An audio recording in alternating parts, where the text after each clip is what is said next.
Bom, a gente já tem o Luca Bassani aí para falar um pouquinho com ele? Já? Vamos então, porque a justiça francesa condenou hoje o ex-presidente Nicolas Sarkozy à prisão no caso relativo ao financiamento ilegal da campanha dele para as eleições presidenciais de 2012. Luca Bassani, demorou, Luiz Felipe Dávila? 2012, parece o Brasil, pô. 2024 já estamos. Olha o Bassani que está em viagem, eu acho que está na Polônia hoje, mas vai trazer informação para a gente então dessa decisão lá na França. Conte tudo, Bassani, seja muito bem-vindo.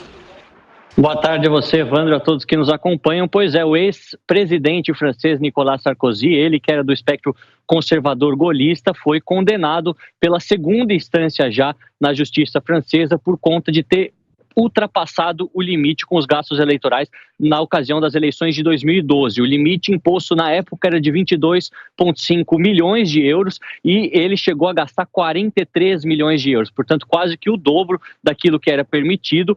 Ele já tinha sido condenado em primeira instância, acabou recorrendo, foi condenado agora na segunda instância para ficar 1 ano de prisão, o que a justiça francesa prevê que poderia de fato ir 6 meses ao cárcere, mas ele disse que vai esperar em liberdade, pelo menos um recurso que os advogados conseguiram, para que isso seja analisado pela última instância, pela Suprema Corte francesa, para saber de fato o que vai acontecer.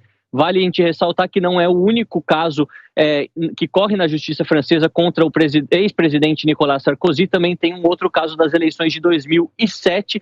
Naquela ocasião, ele teria, teoricamente, recebido financiamento da Líbia. Naquela ocasião, inclusive, do presidente ditador do país, Coronel Gaddafi, que teria ajudado a sua campanha de favores franceses da União Europeia para o seu país, a Líbia. A gente vai continuar acompanhando, mas não está muito fácil a vida de Nicolas Sarkozy, ele já perto dos seus 70 anos. Muito obrigado pelas informações, Luca Bassani. Luca Bassani está em viagem ali, né? Justamente porque ele vai entrar na Ucrânia logo para preparar reportagens especiais e mostrar como está a situação no país 2 anos depois da guerra, rapidamente. É isso, né, Bassani? Exatamente. Estou aqui agora na cidade de Lublin, já são quase 10 horas da noite. E logo mais pego o ônibus para atravessar a fronteira, onde ficaremos 1 semana percorrendo o território ucraniano para mostrar tudo para vocês nessas reportagens especiais de 2 anos da guerra. Boa sorte, ótimo trabalho para você, Bassani. A gente tem certeza que você trará um conteúdo riquíssimo aqui para a gente na Jovem Pan. Abração, boa sorte. Como é que vocês avaliam, né, esse julgamento que vem agora, essa sentença que vem tantos anos depois de quando a situação aconteceu, hein, Gustavo Segré? Primeiro, eu fiquei assim, curioso com o valor, porque na França o limite é 22,5 milhões de euros. Estamos falando de 100 milhões de reais. Em comparação com os valores que muitas vezes são utilizados em campanha política, não sei, Dávila conhece muito mais do que isso, parece muito pouco para uma democracia como a francesa, né? Uma democracia de um país de primeiro mundo como o europeu. Mas, do ponto de vista assim, da lentidão da justiça, chama atenção. Por outro lado, também devemos dizer, não interessa quando a justiça sempre chega. Então, me parece que se teve ilícitos cometidos, deve pagar por isso. Mas, pelo que eu vi, a sentença seria de 1 ano de prisão. Eu não sei se um cumprimento efetivo de 1 ano ou vai passar apenas como uma sentença protocolar. Não sei se ele vai ir direto para o regime fechado. Fala, Dávila, você que já logo no começo se manifestou. Puxa vida! Demorou um pouco, né? Primeiro tem a campanha de 2007, que ele já tinha recebido essa acusação do dinheiro do Gaddafi. Depois tem 2012. E tinha que uma das maiores doações eram feitas por aquela Lilian Bittencourt, que era uma das maiores fortunas da França. É inacreditável quanto tempo demora para apurar uma coisa que não deveria ser muito difícil. É só chamar lá a Receita, faz o tracking do dinheiro, onde é que foi, como é que pagou e acerta. Não é que tem, onde é que veio, né? Tudo. Hoje, ocultar informação financeira hoje é difícil, né? Então, assim, deveria isso estar claro. E isso é importante para moralizar a política nessa parte eleitoral. Não é possível que toda campanha eleitoral, em todo lugar, a gente acaba tendo isso. E veja só, e o país que não tem limite para isso, que é os Estados Unidos, que o financiamento é 100% privado, aí o que acontece? Quem não consegue levantar dinheiro, a campanha morre. Está fora. Então, veja, e tem lógica melhor ou pior? Não, apenas tem uma outra lógica. O eleitor é que escolhe os candidatos que ele quer apoiar. Se não tem dinheiro para aquela candidatura, é porque o eleitor desistiu daquele candidato. E vai sobrar os candidatos que tiverem mais capacidade de levantar dinheiro.